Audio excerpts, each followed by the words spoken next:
FPL managers, what is up guys? Today we are looking at my final Game Week 12 wildcard team selection. It's a very exciting time. I am 100% sure without a doubt this is the best wildcard team you can make. I mean, if I didn't think it was then I wouldn't make it, you know what I mean? Anyway, let's like and subscribe and get right into the video.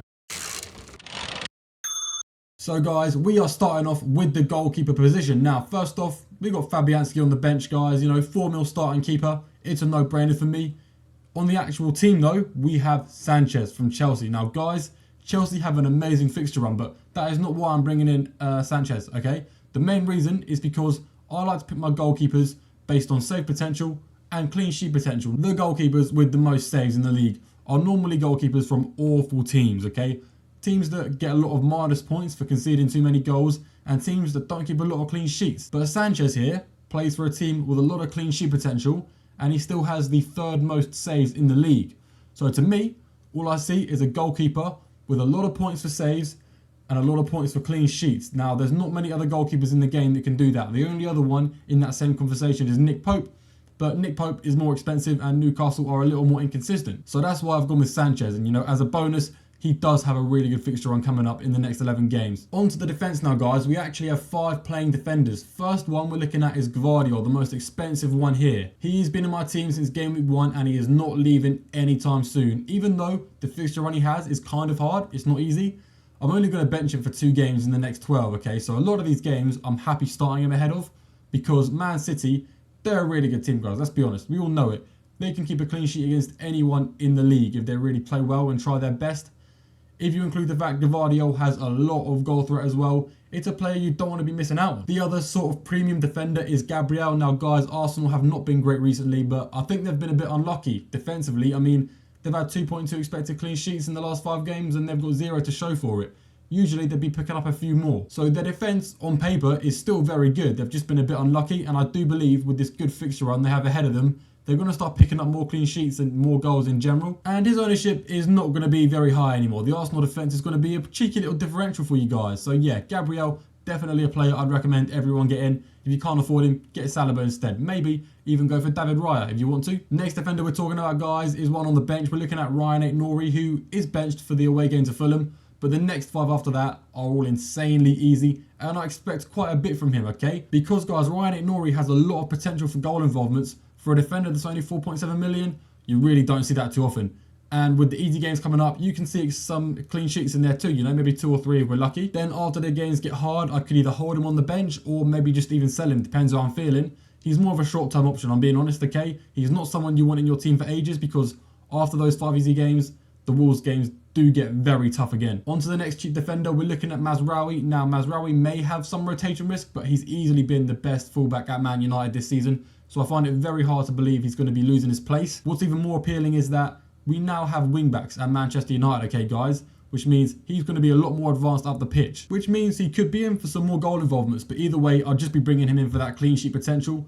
Because Man United, they don't have the best fixtures, but they rotate really well with all the other defenders I've got in my team. So we'll never have to deal with the tough games. Just beware, guys, if you do bring in Mazraoui, there is a risk he may actually not get as many minutes as he used to because there's always that rotation risk there with, you know, playing wing backs. Some of the attacking wingers like Anthony or Garnacho could play as a wing back. You know what I'm saying?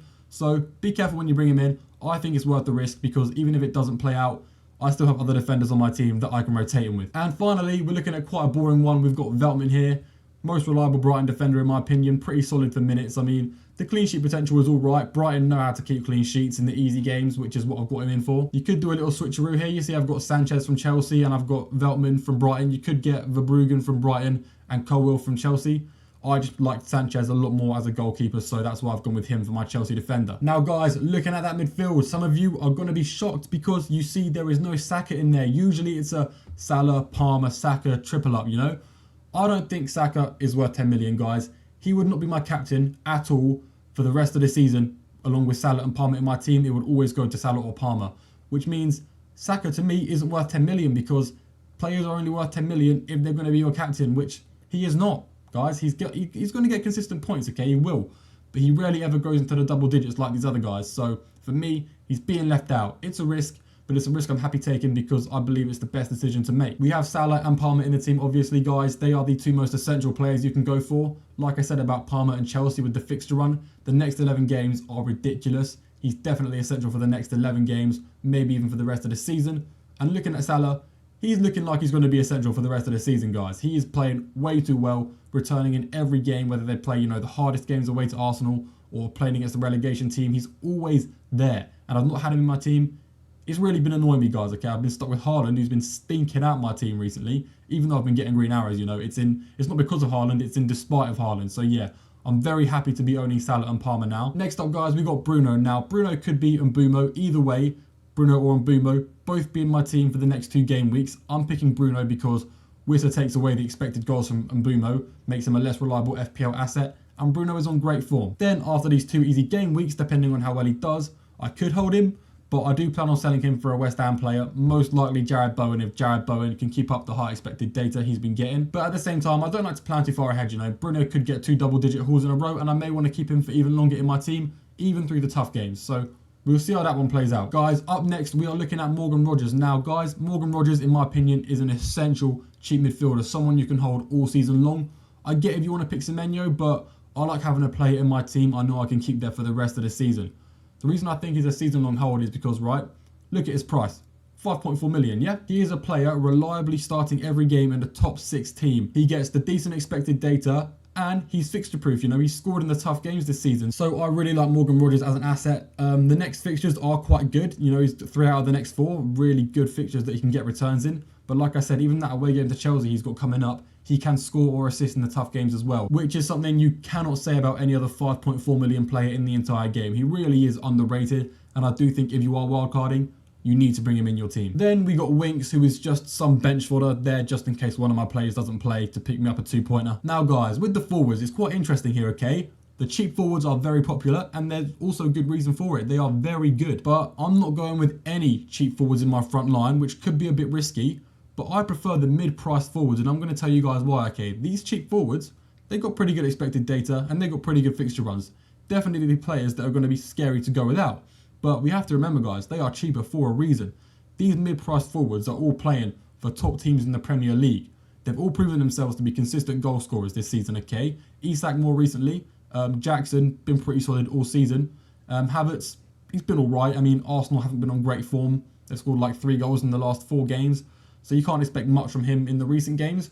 I do think all 3 of these guys are going to consistently outscore the cheap forwards. And since I don't have Saka, it's a great way to use all of these guys as differentials in my team because, let's be honest, people are going to have more expensive premiums. They're going to have Saka, they might have Haaland. So not everyone is going to have all 3 of these forwards like me. And there's going to be game weeks where all of these guys score a goal and I'm going to be on a guaranteed green arrow from it. But yeah, Havertz is my route to the Arsenal attack because I don't want Saka. I do think Havertz is going to be the second highest goal scorer behind Saka. I don't think he's going to outscore Saka in FPL, but I do think he's going to come quite close. He is their striker at the end of the day. And this solid fixture run they have, this is the time to reignite that title charge and start banging in some goals. Jackson, guys, like I said about the Chelsea fixture run, it is insanely good. And Jackson is the second best Chelsea attacker. And, he's proven himself all season. He's been solid. He's been scoring in the easy games, scoring in the tough games. And he never goes long without a goal. So, yeah, Jackson, pretty solid. The final striker, guys, Isak, in my opinion, is the most under-the-radar player in the game. The best differential you could possibly get. Please do not sleep on Isak, guys. If you're watching this video, you're here for a reason, okay? Isak is such a high priority, guys. His expected data, paired with his fixture run and his insane form, is something you cannot ignore. These next 2 game weeks, here's my prediction, he is going to be a differential, okay? He's not going to have very high ownership. After that, come around game week 14, game week 15 time, he's going to be a player that you need in your team because his ownership is going to get so high and he's going to be guaranteeing himself so many goals. I know that's a bit of an outrageous claim considering he started off the season not too well, but guys, looking at the stats, I see no other way of it playing out. So make sure, if you're thinking about getting Isak in your team and you can afford it, don't ponder on it anymore. Get him in your team. Anyway, guys, that brings us to the end of this wildcard video. Let me know if you think my team is awful. Let me know if you think I made the right choice. But yeah, guys, subscribe. If you made it this far, you are always greatly appreciated. And yeah, I will see you in the next video.